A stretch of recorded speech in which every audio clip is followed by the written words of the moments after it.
चलेगी तानाशाही, भुगतान नहीं इम्तिहान नहीं, भुगतान नहीं इम्तिहान नहीं, प्रायोगिक परीक्षाओं का भुगतान करो, भुगतान करो, शोध केंद्र पर भुगतान करो, 25,000 फीस बिना भुगतान शोध केंद्र पे पढ़ाई प्रदर्शन चल रहा है। डॉक्टर अवनीश खंडे, महामंत्री जननायक चंद्रशेखर विश्वविद्यालय संबद्ध महाविद्यालय शिक्षक एसोसिएशन जनकुआकटा। आज आप लोग का कैसा प्रदर्शन हो रहा है सर? विश्वविद्यालय की स्थापना के काल से ही प्रायोगिक परीक्षाओं का भुगतान ये विश्वविद्यालय 1 रुपये भी नहीं किया है। लिहाजा बाहरी विश्वविद्यालयों का कोई भी परीक्षक जननायक चंद्रशेखर विश्वविद्यालय के किसी भी महाविद्यालय में आने को तैयार नहीं। 1-2 परीक्षाएं अपने पॉकेट से जो उस विभाग का विभागाध्यक्ष है वह भुगतान किया, लेकिन विश्वविद्यालय समायोजन देने पर भी उसका भुगतान नहीं किया। भुगतान संबंधी शासनादेश ये है कि कॉलेज सरकार के शासनादेश के अनुसार जो शासनादेश है उसमें परीक्षा शुल्क वसूल करता है और विश्वविद्यालय को दे देता है। विश्वविद्यालय उसका अग्रिम भुगतान करता था और जो बाहरी प्रयोगात्मक परीक्षक आते थे, बाहरी प्रयोगात्मक परीक्षक जो आते थे उस एडवांस से उसका भुगतान करते थे। विश्वविद्यालय न तो एडवांस देता है और न ही परीक्षा फीस लेने के बाद भी भुगतान करता है। ऐसी परिस्थिति में आज 6 वर्षों से प्रयोगात्मक परीक्षाओं का कोई भुगतान विश्वविद्यालय नहीं करता। बड़े दुर्भाग्य की बात यह है कि फाइनेंस ऑफिसर यूनिवर्सिटी का कुलसचिव और यूनिवर्सिटी का कुलपति विश्वविद्यालय का बिना भुगतान के ऑडिट कैसे करा लेता है। ऑडिटेबल ये चीज है और ऑडिट भी इसका मतलब कि विश्वविद्यालय फर्जी करा रहा है। अब जब विश्वविद्यालय फर्जी ऑडिट बिना भुगतान 4, 5, 6 परीक्षाओं का भुगतान नहीं हुआ है और ऑडिट हो गया है विश्वविद्यालय का, इसका मतलब कि वो ऑडिट भी फर्जी है। हमारी विश्वविद्यालय से मांग ये है कि प्रयोगात्मक परीक्षाओं का भुगतान करे, नहीं तो 7 तारीख से जो उनका शेड्यूल जारी हुआ है वो परीक्षा कराना कदापि संभव नहीं है। आज और परीक्षा का आप लोग बहिष्कार करेंगे सर? बिल्कुल परीक्षा के बहिष्कार का ही ये कदम है। कल शाम तक यदि विश्वविद्यालय प्रयोगात्मक परीक्षाओं का 40-50% भुगतान नहीं करता है तो हम परीक्षा में 7 तारीख से सम्मिलित नहीं होंगे। ये क्या इससे लगता है कि जिस तरह आप लोग काला पट्टी बांध कर हम उनको पत्र के माध्यम से संदेश दे चुके हैं। वह कार्य शुरू किए हैं भुगतान का कि नहीं किए हैं। कुछ परीक्षाओं का भुगतान आया है लेकिन प्रयोगात्मक परीक्षाओं का नहीं आया है।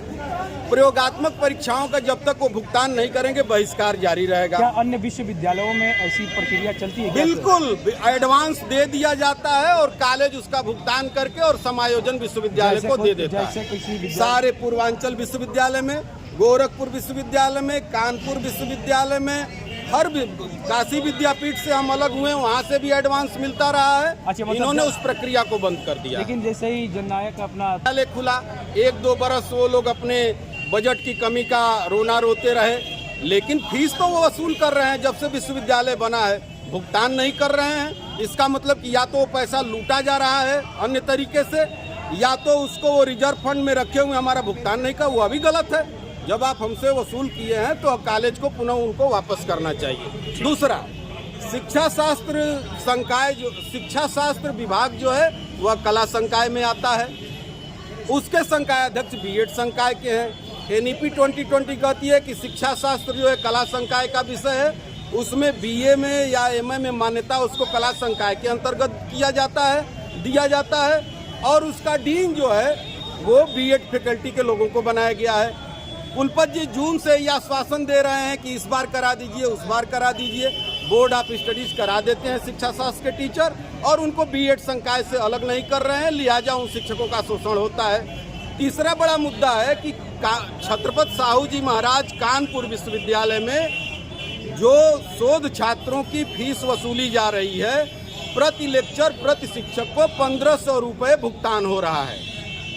हमारे विश्वविद्यालय में शोध छात्रों से लगभग 50,000 रुपये प्रति छात्र फीस वसूली जा रही है। जिसमें प्री पीएचडी कोर्स है 25,000 फीस है और शोध केंद्रों पर जारी कर दिया गया कि संयोजक उस शोध कक्षाएं लें और भुगतान की कोई व्यवस्था नहीं है। हमारी मांग है कि विश्वविद्यालय नया है तो कम से कम 1,000 रुपये प्रति लेक्चर प्रति शिक्षक को शोध केंद्रों पर दें और जो बाहर के टीचर उस महाविद्यालय या उस शोध केंद्र में चाहे वो विश्वविद्यालय में वो जा रहे हैं तो कम से कम 200 रुपये टीए का भुगतान करें। जब तक 1,200 रुपये के प्रावधान नहीं करेंगे शोध केंद्रों पर शोध संबंधी कार्य नहीं होगा। परीक्षाओं का भुगतान नहीं हुआ है। बहुत शिक्षक कल्याण कोष से शिक्षकों का पैसा कटता है। शिक्षक बीमार रहते हैं, विश्वविद्यालय साल साल भर पत्रावली लंबित रखता है। बीमार शिक्षकों को पैसा देने में भी हीला हवाली है, जबकि हम मूल्यांकन करते हैं और वो हमारे कल्याण के लिए वो पैसा विश्वविद्यालय काट लेता है, लेकिन शिक्षकों को देने में हीला हवाली है। बहुत सारे मुद्दे हैं जो इस विश्वविद्यालय में एनामलीज है और हम इनके छलावे में बार बार आ जाते हैं। हम परीक्षा करा देते हैं और उसके बाद ये भुगतान नहीं करते हैं। इस बार भुगतान होगा तब परीक्षा होगी और इसी निर्णय पर हम कायम हैं। आज भी काली पट्टी बांध के विरोध प्रदर्शन जारी है, कल भी ये जारी रहेगा।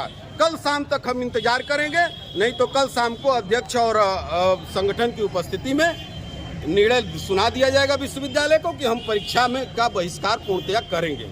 विश्वविद्यालय को तय करना है, कुलपति जी को तय करना है, रजिस्ट्रार को तय करना है कि वह प्रयोगात्मक परीक्षाओं का भुगतान करेगा कि नहीं करेगा।